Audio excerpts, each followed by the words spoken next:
I'm Yin, and we are RAD STACEY. To my left is Elijah. I play guitar. And I'm Joey. I also play guitar. And that's Stacy. Perfect, thank you. I'll also sing, yeah. Nice. Let's ruin our lives.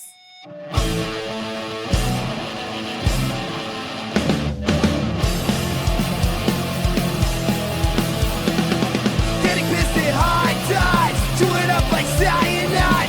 Please don't revive. Let's ruin our lives. Some pills in acid, nails in my casket. That sounds romantic. To just ruin our lives. それじゃあビデオ見てもらいますねんなよ How to turn him back into a real human. So that's kind of why we have a different drummer on Friday night. Nice. Toby is in fact a cat. Hello, everybody. Welcome back to Let's Ruin Our Lives. I'm joined by another wonderful band coming from Phoenix, Arizona. This is easycore / pop punk band, RAD STACEY. And just...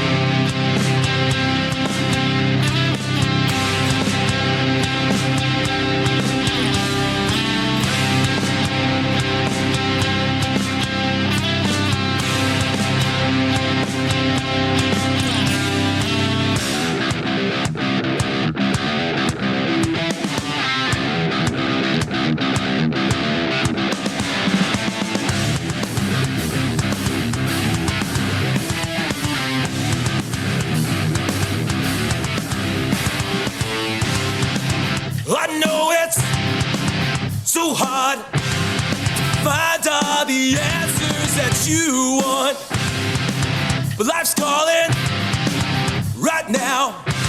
So come on, let's take the world by storm. Here we go, hold on tight.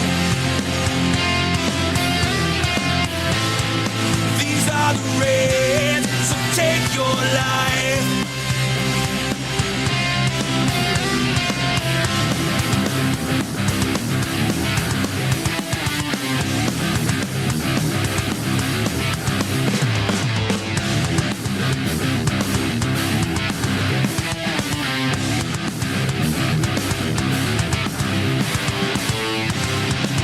I know how this seems to be so far from all of your own dreams, but you'll find it deep down, 'cause hell has no fury like you have now.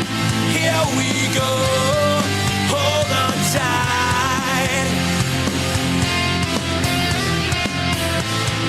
These are the rains, so take your life.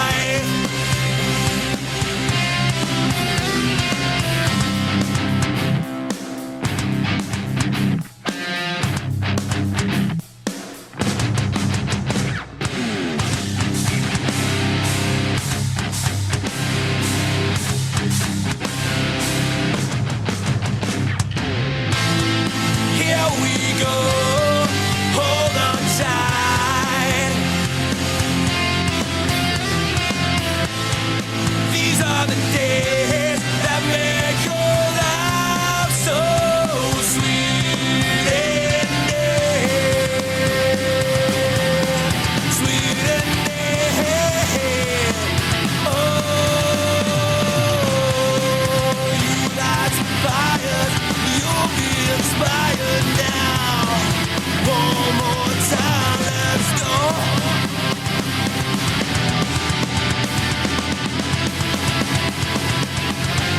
Stacy. And this is Joey, Ian, and Elijah. Welcome on, guys. Thank you so much for joining me today.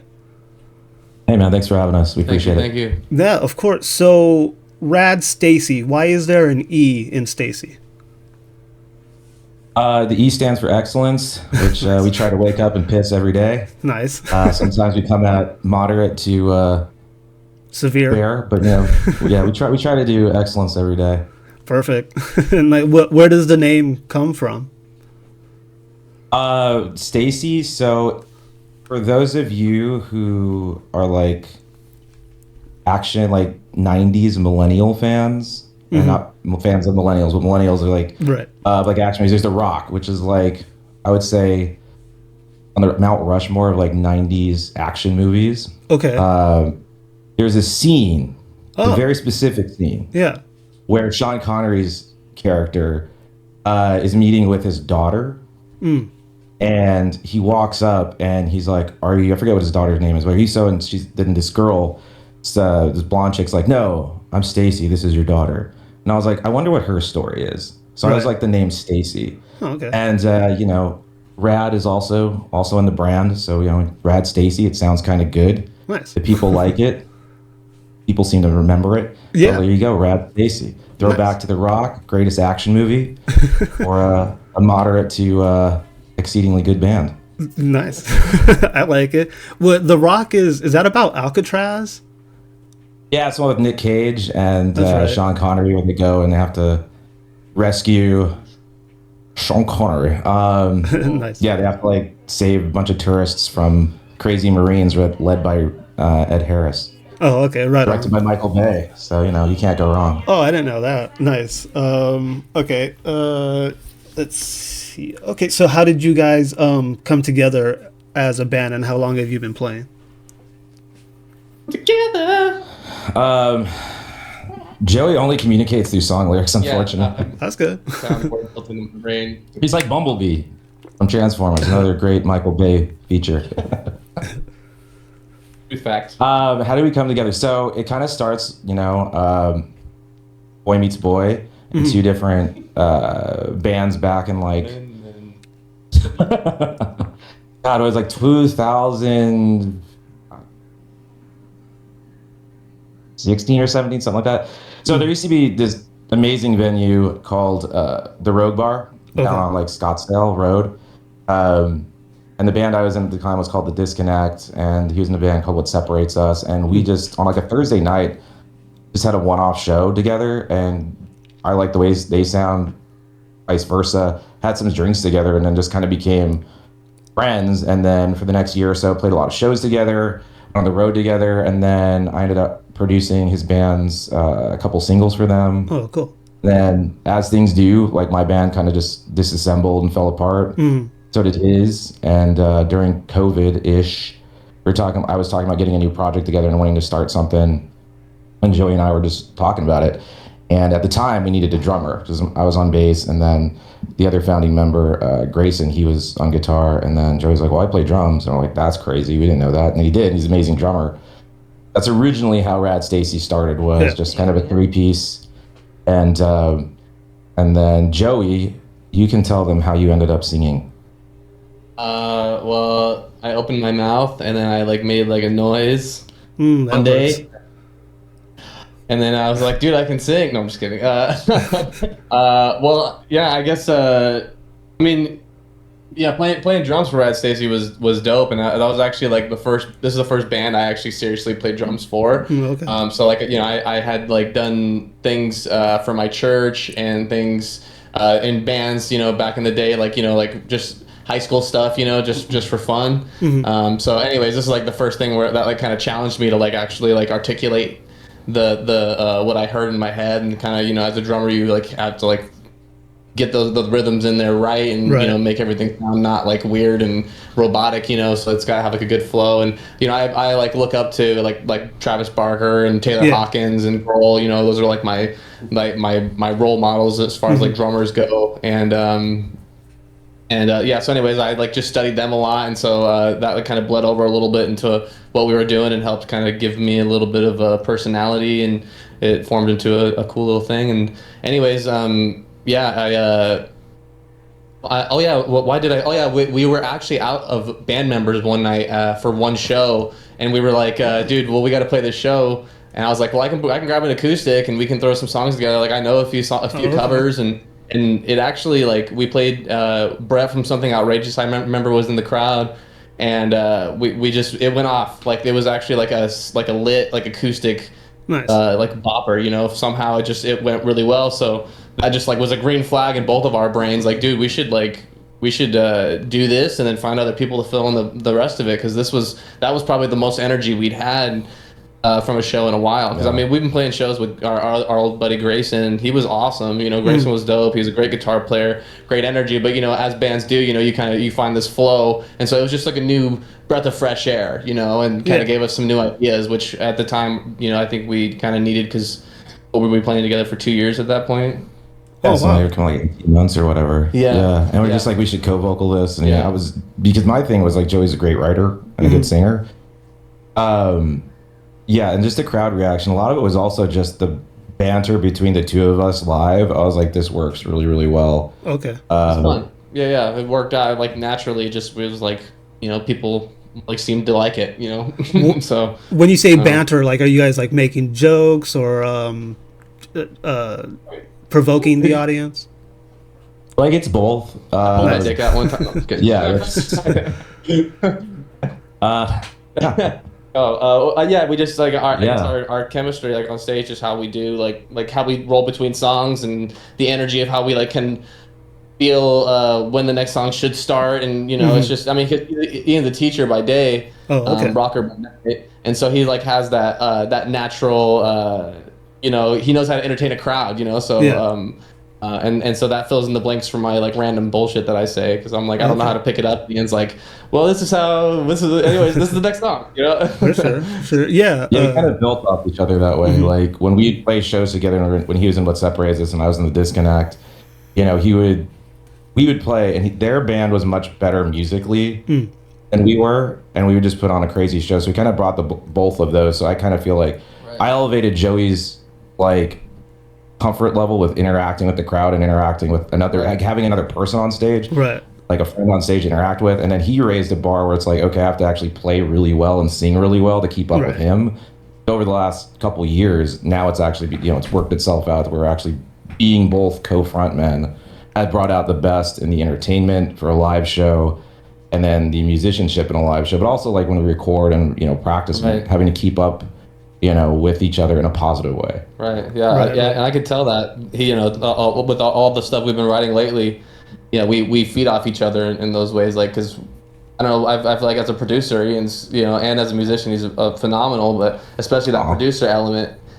He knows how to really put a good song together, and then I'm like, okay, this is what I hear within that, and then we just, you know, it's like he puts the canvas out there, and we, you know, I have got some colors, and Elijah's got his stuff, and Toby's got his stuff, and you know, we've done a really good job, I think, of building a show and kind of combining both of our ideas of what we wanted, and then now it's kind of articulating in like a way that it's actually like deliberate. Yeah. Totally. So when you're writing songs, will like one person usually have one more or less written and then bring it to the group, or do you guys like jam and then like come up with something like out of the mire, for lack of a better word?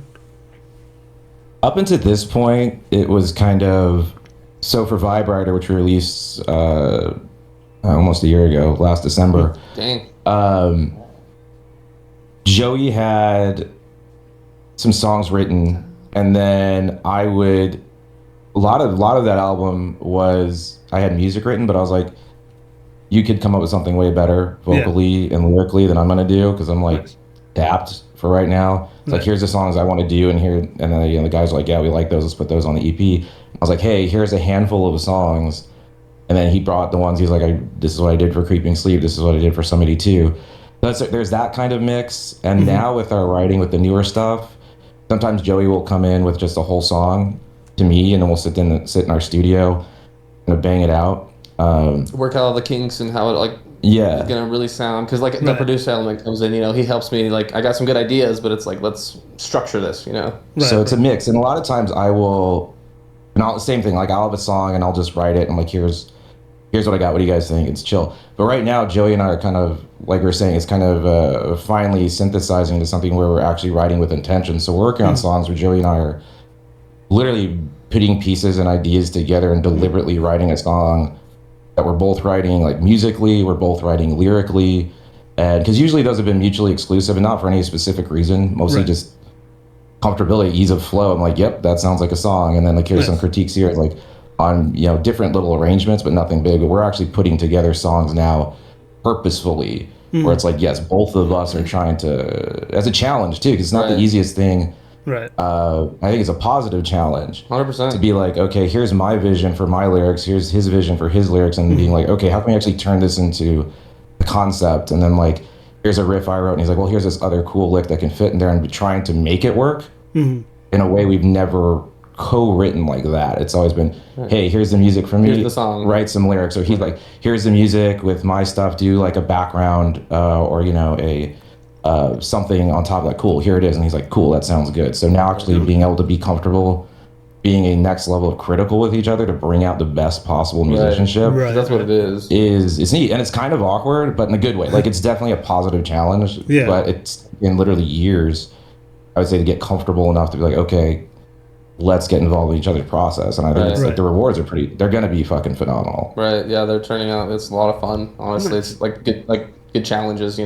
Yeah, that's cool. So it's really a collaborative process. There's no like Billy Corgan in the band trying to direct all the other musicians and. No, I mean, we're more or less open to the open canvas for everybody's sake. You know, like even for Toby on the drums. Toby's not here right now, but he's my brother. He plays the drums and he's just like drummer. And he's got we've been playing together our whole lives, and he's got awesome personality, and he throws his own stank on it. And Elijah's got his. Elijah's got the sparkle, and anyways, we throw it all together, and it becomes like I just like what it is, like what the show is like when we like record ourselves and watch back on our show and how we're all doing our own thing, but the way it's all blending together, I'm like, this is actually turning into something like awesome, and it's taking time, of course, but it's becoming really cool. So it sounds like you guys approach it pretty like technically. Like you said that you guys will watch the recordings of your shows afterwards to like critique yourselves. Oh yeah, gotta watch the game footage, man. Yeah. I mean, we never lose sight of the fact, like, being in a band's a lot of fun. Some replay highlights. Yeah, like the audio, when we get a chance to get something like off the board, even we'll listen to it. But we never lose sight of the fact, like, yeah, we're a band and this is fun, but it's also like it is a second job. I mean, it's like a small business that we run, and like we're in the entertainment business. So as long as we can be like, oh, we could do something here. We could, Joey and I and the rest of the band are kind of like, okay, how could we do, add to the show? Like, it's with tracks in between, with what we say going into. I mean, there's definitely room for like improv, which makes it fun. Right. But what are some things on stage that people are going to want to see that they don't know that they want? Entertain the shit out of people for 30, 40, however long we get on stage. Let's make this as big as we possibly can, and then articulate it as much as we can. And that's part of the writing process too, moving forward, is like we're seeing what plays well live from what we've done, and then like kind of being like, okay, well that good pause right there, that's actually those hit really well live, when we watch back on them, and then we'll kind of add more of those in there, more ideas, and and then that just kind of sparks more interest, because we're like, now we're listening to like even more obscure artists and stuff that kind of do different styles of writing and strong structures, and so I think we're open canvas is kind of the best, I think. Yeah. I mean, is like that's our approach to it, anyways. No, I like that a lot. You know what that honestly reminds me of is like the way stand-up comedians will approach their craft. They see what works, what doesn't. They'll take out a joke, alter it. 100%. Yeah, so that's really cool. I've been in a lot of bands in my life, and I would say that we were always just like sort of like pretentious assholes about it. Like we didn't really care what the audience liked or like what people would respond to. We were just like always so like stuck in our ways. So it's pretty cool to hear like that there's a band trying to like, I don't know, like not like cater to the audience, but like is willing to keep experimenting to like make the best music. Like, right, exactly. Cool. On the best show, Yeah. I think part of our ethos is the fact that like the greatest currency anybody has is time. Right. So if you're gonna come see us, even for 15 minutes or 40 minutes, sure. We gotta take it seriously. It's not. We're gonna entertain you. Party. It's the party for everybody out there that came to see us. We're not to waste anyone's time as best as possible. Right. Right. Yeah, oh man, I was all about wasting people's time in bands. Man. I mean, and there's that energy to it. Like, I mean, we do go up there and have fun and fuck off here and there, Right. I mean, but there's that degree of seriousness to the writing that we do. That's cool. Yeah. But we do put thought into it. So what is easy core. So you guys describe yourself as pop punk easy core. I've never heard that description before. I think easycore historically is I don't know if they coined it, but I think Newfound Glory was like the first band to kind of do or so I used to call it like dropped punk simply because we play in like drop C tuning, but it's like nice. a lot of stuff written in major key. Yeah. With breakdowns, right? And I think Newfound did that in like the late 2000s, and then you have bands that took it to the next level, like 4 Year Strong. 4 Year Strong. Belmont. You know. Belmont, yeah. Day to Remember. Right, fucking, who are those French dudes? Chunk. Chunk Don't Catch the Chunk, yeah. So like major key, heavy breakdown kind of ideas. Yeah, I could hear like a pretty big hardcore influence in the riffs and stuff. So, okay. Yeah, and all those bands are bands that we grew up listening to and heavily influenced all of our, especially like 4 Year Strong. Like those are like, their guitars are, and like Dave Grohl, like I love Foo Fighters guitar work, how big they sound and crunchy and so many and we're really big on the guitars. Yeah, for sure. Because Ian's a guitar player. Originally we were 3 guitars and a bass player, and then we jumped down to 2 guitars and a bass player recently. Gotcha. But 3 guitars. That was a cool period in time. Everything sounded pretty sick live with 3 guitars on stage. I had fun. Yeah, like super full. Was that difficult? Guitarist, we don't let him hold a mic. His hands are insured. Hold the damn. Was it difficult having 3 guitars? I've only been in one band where we had 2 guitars, and I was playing bass, so they were handling all of that. Was 3 guitars at the same time like difficult for everybody to know what to play? Or I can't even really imagine. No, I wouldn't really say that. We spent a lot of time really just jamming it out and piecing figuring out the different parts. Yeah, the way harmonies and stuff. Yeah, the way we were structuring it with the rhythm and then with our mid and then our high. So like we had somebody like I was holding down the dirty grungy stuff. Ian was doing the articulate kind of mid ground stuff, and then Elijah's over there. He's doing all the good technical guitar work on top. So we're kind of structuring it like it's like one instrument, Okay, yeah. So we're not sitting there trying to lead over each other all the time. We're a team. Yeah, exactly. And the way that if you can do those full, because I grew up in concert bands, where I was part of horn sections. Okay. And so I understand the importance of those low end. You got to hold that, and stay in the pocket at certain times. And so that it was honestly way easier and super fun. Like it's kind of harder having to figure out how to fill that space without 3 guitars now, The other part too, it's not like we were playing 3 guitars every time, since Joey and I both sing. Like when I was singing, I would stop a lot and not have to. Okay. So it wasn't like it was 3 guitars constantly. Okay. So moving back over to bass is like, it's fun because I love the bass. It's like my main instrument and always has been. But now having to play constantly while I sing has been like sick. I wrote all these songs assuming I'd play guitar. Right. And now I'm like, well, fuck, dude. I was like, yeah, dude, I wrote some pretty gnarly bass lines. I'm like, fuck, now I got to do this while I sing, which is not the worst thing in the world. But for sure. It's been interesting. No, I can tell by the way you guys talk about music that you're not just like the average punks. You know what I mean? Like I'm assuming that you guys know the name of notes and chords. For the most part. I went to school for it. And okay. Joey grew up and I am not musically educated. I went to band camps and all that. Yeah, So I was a band geek. For Alijah, when you say you're not musically educated, what could you elaborate on that? Because I guess I'm not really either. Like I just know real basic chords or whatever. But I've been in so many bands where people didn't know like what the E note was or a D. You know what I mean? Right.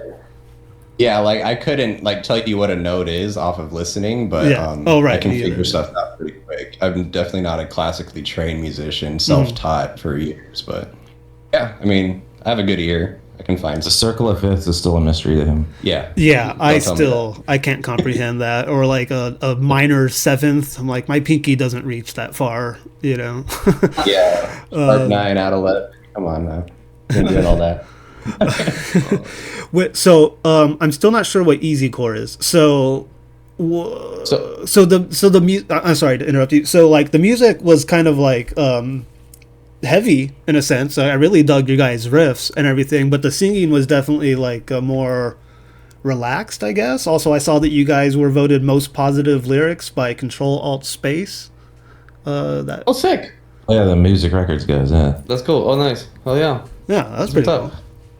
So I mean, easycore at the end of the day is just lyric. That's what's up. Lyrics are very it's kind of like it's just a play on words for hardcore versus easycore. Being Right. hardcore is more, play more aggressive, a lot more, like scream vocals, dirty vocals, more in like mixing up where the key signatures are. Whereas easycore is just like the poppier version of that, where it's more clean vocals over the screaming and guttural vocals, major key writing, drop tuning with a breakdown. But again, it's more like the pop version of, it's like, it's like a heavy, but it's also like poppy and fun. Yeah, you guys are like actually singing. Oh, I'm sorry. Yeah, and words are powerful. So like, as we're coming through, like we like that grit, that like, guitar heaviness, and then but with like if you could get that, but with like a positive message behind it, I think that that also is like a good definition behind easycore. It's like not as angry, I guess, as of music, but it still has that like that grit, Right. Okay, so yeah, I was gonna say it seems like you guys definitely have a message, and I'm sorry, you pronounce your name Ian, right? Yes. Ian. Okay. Yeah, you had mentioned that you guys like to embrace like sort of like supporting people who have like struggled and stuff. So like, what is the message of RAD STACEY? So that's kind of been my just brand as a musician, a writer, since I was like 15 or 16. When I started being in bands and stuff. Like long story short, like when I was a kid and back when you had like message boards, you had like a GeoCities website for my first band, which should age me. On the message board, somebody was just like, I had this song called Asleep at the Wheel, which was, there's just like, I was in like a little 3-piece skate punk, gritty band, not great, but just fun. But someone on the little message board was like, hey, I listened to this song and it like really helped me out because my family's going through it. My dad's an asshole, but like I listened to this song and it just like made my day. And so thanks for writing it. It was just a weird thing. So for whatever, I mean, for obvious reasons, that kind of stuck with me as a kid. And I was like, okay, so lyrics are powerful. I don't really know what I'm doing because I was a dumb 16-year-old. But that's always kind of been my ethos moving forward, is to write songs that have accessibility and that are very much from my experiences, which, as the years go on, you get more and more crazy things. So it's kind of my catharsis to be able to kind of deal with my own shit. Right. To put it in music, both in, musical form, but also lyrical form. And like, if my songs can elicit anything, and even if it's not the intended message, as long as it's coming from a place of love, that's really all I'm concerned about. Right. Where something somebody can relate to, where they're like, oh, whatever you do with music, promoting that just positivity and light and dark places kind of thing. Right, which goes along with like sort of the hardcore influence, of course, kind of, right? So many of those bands are like, positive mental attitude or whatever. Meanwhile, everybody's getting beat up at their shows. So do people hardcore dance? It's a little confusing, honestly. Yeah, like totally. What they're exactly, you're promoting mental health, but then you're gonna, anyways. Yeah. I've always had that thought too. You know, Right. it's like a not very mental healthy place to be. For sure. Do people Oh, I'm sorry. Is Elijah saying something? So no, you love a good mosh call though. Kill that one guy. Get him. Right. Anyways, don't kill yourself, everybody. Yeah, you know what? I saw this clip on Instagram while I was like just mindlessly, scrolling through the reels or whatever. It was some hardcore band. This one guy starts hardcore dancing. He's not hitting anybody. He's like obviously being respectful. And this like older bald dude just comes out of nowhere. He's wearing like a long black like coat that looks like my black blanket here, all fuzzy or whatever. And he just sucker punches the dude in the back of the head. And then people like jump on him, and they're obviously trying, like, you can tell they want to beat him up. Does anything like that ever happen at your shows? Or have you ever ran into anything like that out here in Phoenix? Not necessarily. We have been at shows where other bands like had to like intervene. I think our stuff is relatively mellow. I mean, like, so our ethos is very much more like the punk ethos of like our kind of our mosh pits and our sort of things like circle pits. Yeah. And there are people like not really doing aggressive two-stepping. And it is the old, hey, my shoe's off. Someone's holding up a shoe in the pit. Someone goes down. Someone helps them up in the pit. And when those shows do go off, it's very much like, take in between songs, like Take Care of Yourselves. And, we play And we're playing small enough venues too, just like kind of like, hey, what's going on out there? Right. You know, making sure the crowd is taking care of themselves, which is another big part of what we do too. It's like as soon as we get off stage, we love mingling with the crowd before shows and after shows, like handing out stickers, talking to people, trying to just get to network and get to know who's out here, because there's so many people that have no idea who we are. Right. You know, they're here to see a band before us or after us, and we're just like, hey, who are you? What are you? And, you know, a lot of times it's really cool conversations, and they'll come up to the merch booth, or we'll just talk to them at the bar, or talk to them just around the club, and be like, oh, hey, you're in a band? Yeah, okay. You know, and they kind of hang out, hear our thing, and then... Yeah, our shows end up being really fun. There's usually not a lot of hecticness in the crowd, but I mean, it's good energy. People have fun. People get moving. Are you guys straight edge? Not at all. No. Oh, okay. I'm totally day drinking right now. Oh, nice. Yeah. It is spring. It is Labor Day after all. Yeah. Did I mention I'm a teacher? Yeah, no. Oh, right. Yeah, I saw on your Instagram it said alleged educator. If you don't, what subject do you teach? If you don't, what do you teach? If you don't mind me asking, you don't have to talk. I'm a high school. Oh, okay. I'm a high school English. English, nice. So, okay. Yeah, it adds up. I like to write, like to read. And I'm like, all right. Makes sense. Yeah, math is not my strong. The closest thing to math I get is music. So. Oh, right. You got me. Yeah, you got a degree in engineering, so you're smart. That's right on. Do your students know that you're in a band? Are you like the cool teacher? Yeah, they are so sometimes uncomfortably on board with that. So like I have students come to shows. I have a lot of students that have graduated. In fact, here's a fun fact. Grayson, the original member of RAD STACEY, Joey and I, is actually a former student of mine. Oh, wow. Okay. Who graduated, almost 10 years ago. So he started the band when he was 21. Yeah. And he had always been in music. And when I started teaching, it was kind of a way the two of us kind of got along. I mean, at first we did not like each other at all. Sure. And then over the course of his years at high school, like, you know, I was like, oh, he's a cool kid. Graduated, stayed in contact. And then one thing, I was like, hey, I need a guitarist. Any chance you want to fill in with my buddy Joey and I? And then we just started this band. So yeah, my students are very aware that I play in a band, and they're supportive of it. My faculty is supportive of it. Yeah, you know, that's cool. They'll come to shows. So yeah, no, it's a lot of fun. Neighborhood supportive of it too. Yeah, our entire neighborhood supports the band. Yeah, that's pretty crazy. Cool. The support. Shout out to Coronado. Yeah, Coronado. Nice. Okay, so all right. Well, we've talked a lot about music here.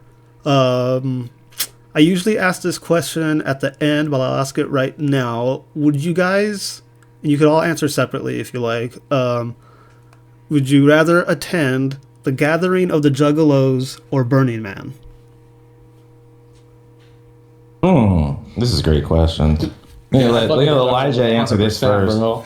I hang out with the Juggalos 100%, bro. Nice. It's like I mean, classically, I was a pretty heavy drinker, probably through I'd say the majority of my 20s, and the Juggalos just seem like they can drink and they party hard. Yeah, and I think I'd be down for that. Yeah, I don't know. They sound a little crazy. I don't know about Elijah, but I'd be down, dude. I'd be painted up. I think growing up, Burning Man was so hyped. I'd rather go to that. Just experience it. Even though it seems like a shit show every year. Right. Especially lately. Literally get everywhere. Yeah, no, exactly. You'd be mudding through World War II trenches, basically. Yeah, dude. Right. You should be drunk with the Juggalos covered in shit. I would go hang at the Juggalos because every Juggalo I've met has actually been like profoundly just chill. Yeah. And like pretty cool. For sure. Yeah. And I must have been like maybe 21, 22, and I was living in this like shitty... It was the first place I owned, was like a shitty condo in Mesa. Mm-hmm. And I went to the 7-Eleven to grab like something to drink. And so at Mesa Amphitheater, Insane Clown Posse was playing. Oh, okay. And so it was maybe like 6 minutes from the venue. Yeah. And these kids come in, and then they run in, they grab a bunch of Fuego, and just like haul ass out of there, jump in their freaking like busted ass Ford Fiesta, like backfiring out the parking lot. I just kind of look at the cashier, and you know, he's a big body, and he's just like, fuck, man. He's like, I hate when this band comes to town. I was like, oh shit, that's a bunch of juggalos just ripped you off. That's fucking rad. Oh, that's hilarious. Like, I'm sorry, dude, that sucks, but like that's crazy. Yeah, for sure. I'll have this pack of smokes and my fifth of tequila, thank you. But and everybody I've met that's been like, you know, never met a bad person with a with a Hatchet Man tattoo, so I'd go hang out with them. They seem pretty all right. For sure. Also, I don't think anybody's died at any of the gatherings. Several people have died at Burning Man. Really? Yeah. Oh, damn. See, I didn't even know that. See, my instincts were right. Like I said, World War II trenches. Yeah, it's like just a party to have a good time, dude. That's all I'm saying. I think it was like 3-4 years ago. A guy, for whatever reason, like jumped into the fire, like in the burning of the man. Like he like danced up to it. He like committed unaliving? I guess so. Yeah. Self-immolation. Yeah, for sure. Great, bro. That's his engineering. Self-immolation is fucking. Hey, that should be the name of our. We should do a hardcore album called Self-Immolation. But it's already been done. Probably. I would go to both for sure. So Elijah, since you chose Burning Man, are you into like dance music at all? I'm a big fan of like psytrance, techno, house. Yeah, I've always been a fan of electronic music, but I'm not like crazy about it. But it'd be fun, I'm assuming by the look on Joey's face that he's not a fan. I mean, I'm not a fan. It's not like my go-to. I mean, I feel like if I had like a lot of cocaine and ecstasy and alcohol, I'd probably be fine. See, I don't do that stuff. I just like let me feel the beat. Let me feel the beat. Come on. You feel the beat for sure, yeah. But that's why I feel like I would need to enjoy that. I mean, like I would have fun with it, like going to like those shows. I just haven't gone in a long time. But no, I also grew up listening to like. Yeah. No surprise. A lot of happy hardcore, like hard house. I went to Europe in high school. Went to the Ministry of Sound. Saw like Paul Oakenfold, Paul Van Dyke, like a bunch of like just class. So yeah, I fuck with it. And if you actually listen to a lot of our songs, there's a lot of other instruments and a lot of like a lot of just like influence from that's in there because it was musically crossover a lot, like pop punk and even like the easy core. Into what those are musically, right? And that's like the thing I really noticed. I was like, oh wow, I'm really into like 3-chord pop punk. Well, that's what fucking happy hardcore is basically. Okay, it's just through a different medium. So if it's got a good beat and it's fast and like mildly aggressive, I fuck with it. So this might sound like it's coming out of nowhere, but are you guys into the band Tool at all? Yeah, I mean, here and there. I mean, it's not. I mean, not like my first choice, but I think they're great. Talked with them on Guitar Hero. That was nice. Oh, they're on Guitar Hero? Yeah, I respect their game, but... What song of theirs is on Guitar Hero? I think Guitar Hero World Tour has like... Is it Schism? 3 or 4. Yeah, really? It has Schism, it has Parabola, it has... What? Wow. Yeah, I don't know. Being knocked out. Well, So, okay, I brought them up because, like, you were sort of saying, like, how you can feel that influence in your music. Like, when I started getting more into dance music or whatever, especially, like, the trancey kind or the psychedelic kind, Tool was, like, one of my favorite bands growing up. Profoundly affected me. They have very positive lyrics, too, especially, like, the song Parabola. And so I could sort of see a crossover with them. Sort of. It doesn't matter. I'm going off on a rant. Anyways, I would say like an out of pocket band you wouldn't expect to be a big influence on what I did was like 9 Inch Nails. Oh, nice.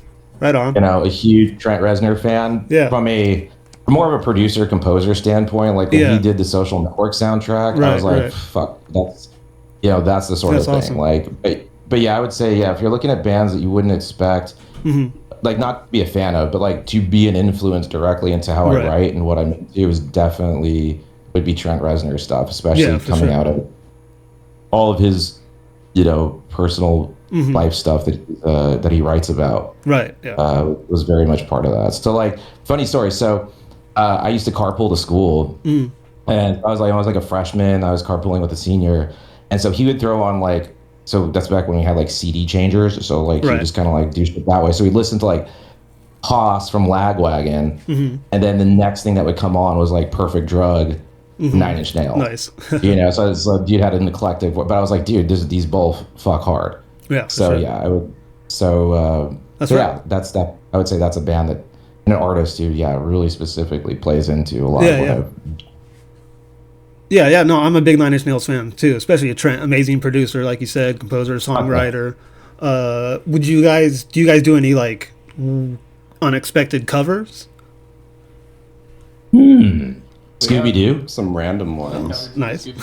Joey loves throwing Scooby-Doo in randomly without telling any of us. Oh, sweet. And then I'll hear something in my ears. I'm like, oh, fuck, is he doing that? He's like, Scooby-Doo. I'm like, oh, this motherfucker, he's doing it again. Nice. Okay. The Epstein list. Why do you think they're hiding it? Fuck, dude, what? That's heavy, bro. That's heavy, dude. I just listened to a podcast about this the other day. That was. We don't have to talk about it if you don't want to. I just wanted to throw a wrench in things. I mean, yeah, I do. I don't know. That's here, Ian. I mean, I don't know. I feel like. My theory is that we're gonna get the Epstein list before we get GTA 6. That's all I know. That's a heavy one, dude. That's so funny. That's frustrating. What do you think, Elijah? Lock up everyone who's on it. That's all I got to say. For sure. Hallelujah. Is there a spiritual element to the band? I like this. You got some good questions. Thank you. Joey, you want to take that one? Spiritual. I mean, I would say like especially behind behind lyric writing and stuff. I mean, I'm a Christian, and back in the day, growing up, my dad was in punk rock bands, and one of his big bands that he was big bands, but one of his more significant bands that he did was called the Heroes. Okay. And it was a Christian-based pop punk band, like very fast, just like very MXPX. They were influenced by Green Day, Blink. You know, it was in the late '90s, early 2000s. And they were out in the Flagstaff area, and so anyways, I kind of picked up the torch with that band with my dad when I was like 14, 15, because whenever that band was popping off, you know, I was like 6, 7 years old. 6, 7. And so anyways, yeah, and then we started playing all these old songs, and so like the first songs I learned how to play were all these like Christian pop punk songs. Oh, okay, interesting. Like The Devil Sucks. That song fucks. Yeah, you played that song. That song fucks. Hero. Learn any Skillet? Yeah, definitely not any Skillet. No, not like that. Like that. It was more like Blink. It was more like MXPX. It was kind of like right down that alley. You know. That's interesting. Yeah. Yeah, and so anyways, as I move forward in my like journey in life, that's been something that's been very significant for me. Like I played guitar for my church, and I still continuously am on my journey of understanding, and so I know that that's been a huge like benefactor for me. What is my relationship with Christ? What denomination? What's that? Just not denom. I mean, just. Oh, okay. Christ follower. Just I read the Bible and Jesus, and that's it. You know, there's no extra nothing. I just want to understand everything as much as I can, and I don't want to be influenced by things like leaning any sort of direction, I just right. And so anyways, at the end of the day, like I just know that through those times in my life where I felt the most helpless like that, my faith has always been there to kind of help me through anything I've been through. And I've as we all have, at this point in our lives, me and Ian are, getting to where we have friends that we no longer have, like people that you grow up with that, decide to do something and you no longer see them anymore, and so I think just dealing with that is a huge influence on the band. And so that kind of plays into it. It's like we just want people to not feel alone, and if they can hear our noise through the noise of the world and it's a positive light, then that's kind of, I guess, the spiritual element of the band is if we can be a light that directs people in a positive direction, then so be it. Good answer. Do you? I'm sorry, real quick. I would like to know. Do you have a favorite Bible passage? Favorite? That's tough. Or is there any certain message of like when I was 18, I had like a spiritual awakening, whatever you want to call it. I opened myself up to like religions and spirituality at large. I don't call myself anything, but I do think that the teachings of Jesus are like the best. Like they're kind of the most straightforward, even though like the parables can be really hard to understand. But as I take it, he's just saying like to love everybody, like no matter what. Right. Above all, love others. Yeah, that's a great verse. Yeah. I mean, Anyways, go on. That's it. Okay, no, so I would say lately one that's been reiterated to me and one that is very hopeful in my heart, that especially lately, is Matthew 6:33, which is seek first his kingdom and his righteousness, and all these things shall be given to you. Okay. And so basically, just in my heart, like through anything that I'm doing, through everything that I'm doing, I just, that's one that continuously comes back to me, is just seek first. And so that's just one to meditate on. I think the Word of God is good to meditate on and not just take at face value and jump to an understanding. I think it's good to just continuously think about. Yeah, I like that. So, anyways, and for that reason, that's like one of my favorite, because it's like, what do you mean? Right. That's righteous. As it pertains to like the band, I would say for me, so my end is I'm a Catholic. Okay. Very messy Catholic, but a Catholic, and aren't they all? Just kidding. So we have our moments.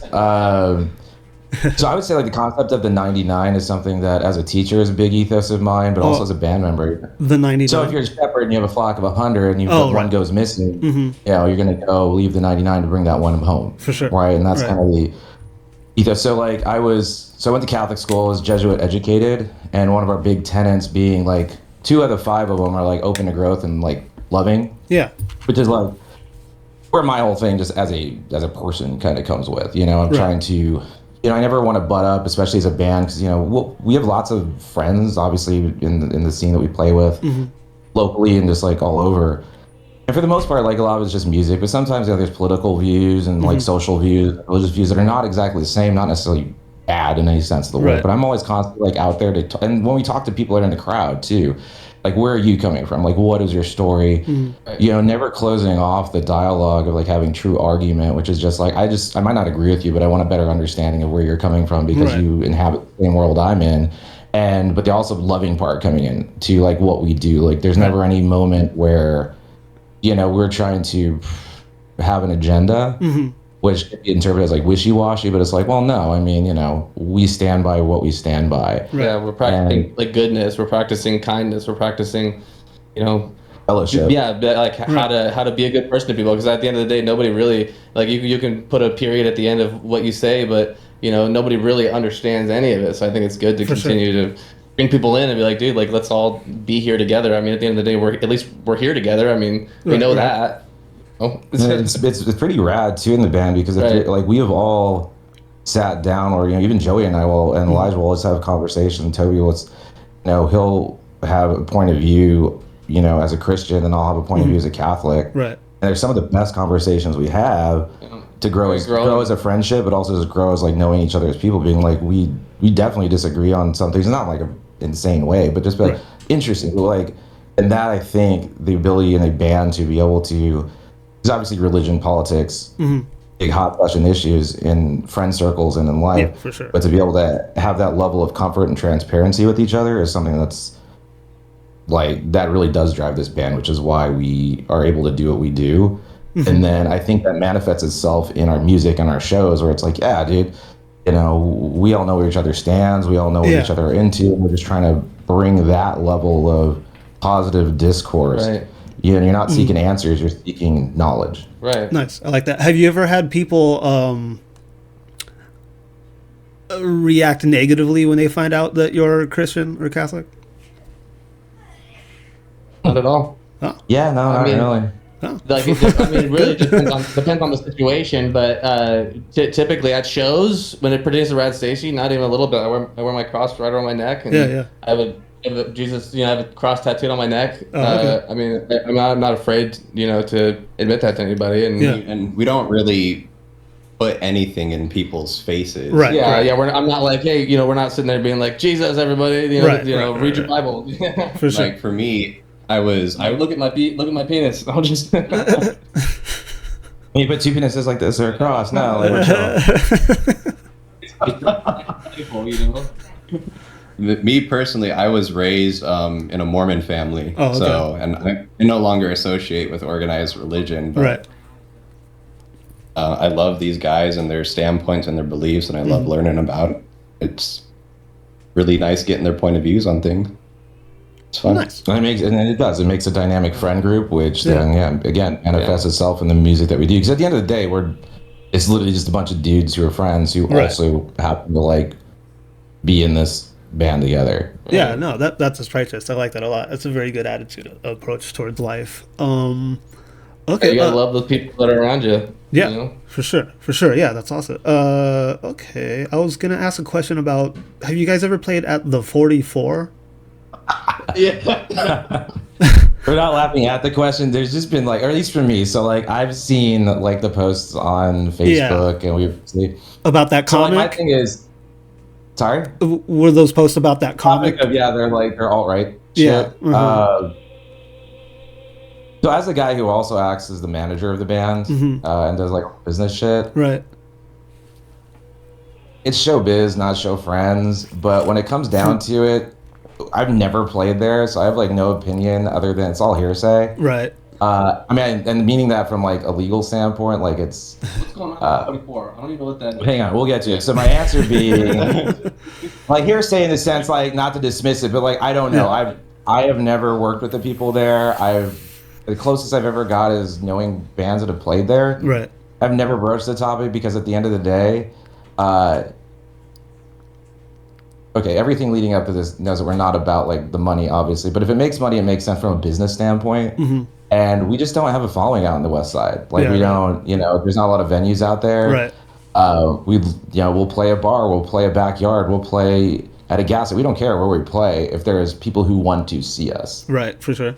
So I've read a lot of the stuff, and I'm like, that's a bummer if they are. Right. But I ain't got the time from a business standpoint to worry about everybody's political perspective. What I'm looking for is what's best for us as a band who's trying to spread a positive message, but also do the work to, eventually, file in on W-2 that we're musicians. Right. Yeah, that would be nice. So. Yeah, I do take it into consideration, but we've never been offered a show there. Okay, yeah. Either. So like my thing is like that's a bummer if it is. If it's not, like I honestly I just don't have the time to give a shit about that. I'm like, if it is cool, man, don't play it. If we get a show offer there, I'll do more research. And there's mixed reviews right now, so I'd be like, I don't know. Does it make sense for us when that we cross that bridge? Yeah. I'll let in the same way, does it make sense for us to go play a show in this state or this country or do this festival? Like, will it all add up for us to be most beneficial for what we want to do? So yeah, that's my 2 cents. And the bummer if it is, turning people off, and if it is that really pejorative sense of what it means to be, an all right. As long as I don't get hate crime, that's all I care about. Right. up until those in the band. So we're like, what? True. At the end of the day, is the 44? Isn't that a biker place or what is that? I think so. I've never been there. It's like the West Side. Like I think I vaguely remember shit. hearing about that. I think you told me about that place. Oh, why is there controversy over that place? Because they booked a comedian who supposedly has ties with, or not ties, but is like an alt-right sympathizer. They used a different word. They called him like a Nazi sympathizer. And they also attached that comic with a person that he had open for him from Austin, Leonardo Jolie, who is straight up like, in my opinion, I've seen her stand up. I'm a huge stand-up fan. And I don't think she's really telling jokes as much. She like really truly is like racist and homophobic.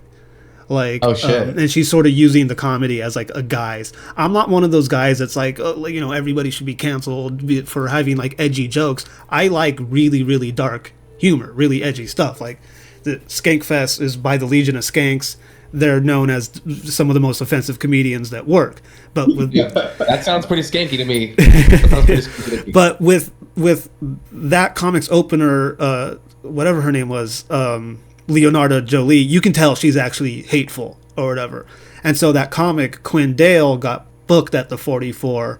And then some people started making posts on, AZ punk scene on Facebook on the group saying that like, hey, this guy is like a known, like Nazi sympathizer or whatever. I guess he's had like Nazis show up at his shows in Mesa and start handing out pamphlets. Of course, again, like, this is all hearsay. I don't know. But the 44 canceled the show. Wow. Yeah. Should have booked that night, dude. What the fuck? Hey. Right. But up until they had an availability. That's right. Up until those posts, I had heard nothing but good about the 44. Like, I heard that it was a more conservative, like, biker type of bar, but they're open to, like, punk rock. You know what I mean? Like, bands of all kinds or whatever. So up until that post, I had never heard anything bad about them. So, and I'm not trying to spread hate or rumors or anything. Like, this is just. Well, yeah, it's just like what is alleged. I mean, I will tell you from a case-by-case scenario, with this band at least, we played some very interesting places, and we get to know people. And some of the places were kind of like, right. We don't know if this is our crowd or this.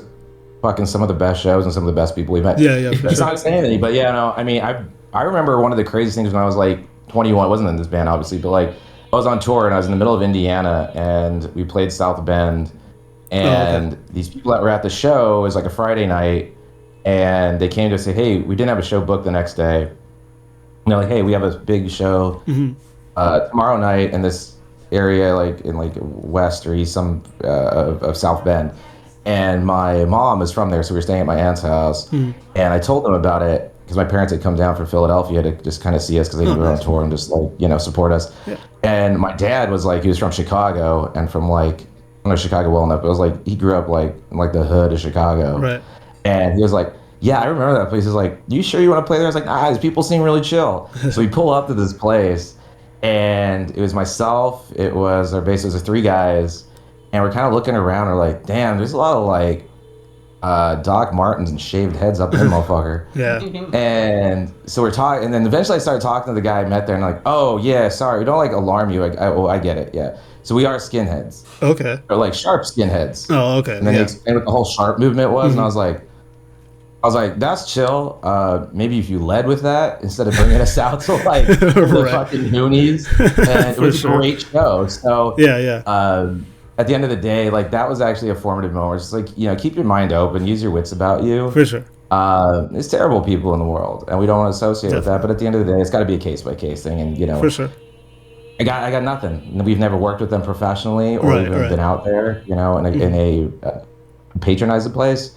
So I don't know. I have no idea. So I hope not, because Arizona's a great music scene. And the more venues we got to support the amount of talent we have in this state, the better. And so I hope not, but that's all we know. Bury them. For sure. And I would like to say, I think I said this on the last episode, but just for anybody listening who doesn't know, the original Skinheads were anti-racist. And they were influenced by music from the Caribbean. It was black and white working class youth in the UK who were inspired by ska and reggae, which comes from like Jamaica. And then it wasn't until the 80s or late 70s, early 80s when it was co-opted by neo-Nazis and completely perverted, and everybody thinks it's a bunch of racists when like it's anti-racist. Yeah, I mean, have you ever seen pictures from the 1940s? Like the Nazis had good ass hair and they're outfitted by Hugo Boss. Right. Real. And if you wear Adidas, you're supporting Nazis. Just kidding. So hang on, I gotta go donate some stuff. So okay, sorry about that. Okay, we'll wrap it up here. Thank you guys so much for coming on. This will probably come out in like maybe a month or so. My editor is having like a personal family thing going on, so I'm gonna have to edit everything. So yeah, this will probably come out in a month. Do you want to tell people where they can find you on social media, where to buy your records, and if any shows probably in late September, early October? So late September, early November, you might have some stuff come up. We do have a huge Emo Ween show that we host every year in our neighborhood. We'll send you an invite to that. You can pull up. But yeah, we're actually going to be going into the studio and doing a lot of recording, and then we're now planning to go on our first actual small tour in the spring. Very cool. So, we hopefully hitting like Salt Lake City and some spots in Colorado, California. Okay. Just kind of doing that. Maybe if we're lucky, can get up to like the Pacific Northwest. That'd be awesome. Yeah. So right now we're just kind of bearing down, writing new music, trying to put something out that may come together before the end of the year, at the beginning of the year, February, March-ish. But yeah, you can find us on Instagram, like every social media, search RAD STACEY or RAD STACEY Music, and you can find us. hit us up. We respond to everything because we're lonely. So, yeah. Same here. That's why I do a podcast. But yeah, thanks for having us on. Like, it kicks ass and watching the episodes up to now. So, nice. You know, I also love the title. Oh, thank you. Yes, it's ironic. It's like a daily struggle for everybody. Like, let's do it together. So yeah, there you go. So. Exactly. Well, thank you. I appreciate that. Yeah, and thank you guys so much for coming on. Joey, Elijah, Ian. Everybody, please follow RAD STACEY. And follow Let's Ruin Our Lives, Instagram, Facebook, especially YouTube. Let's get the numbers up on YouTube, please. I have a child to think about. So, from my family to yours, mahalo.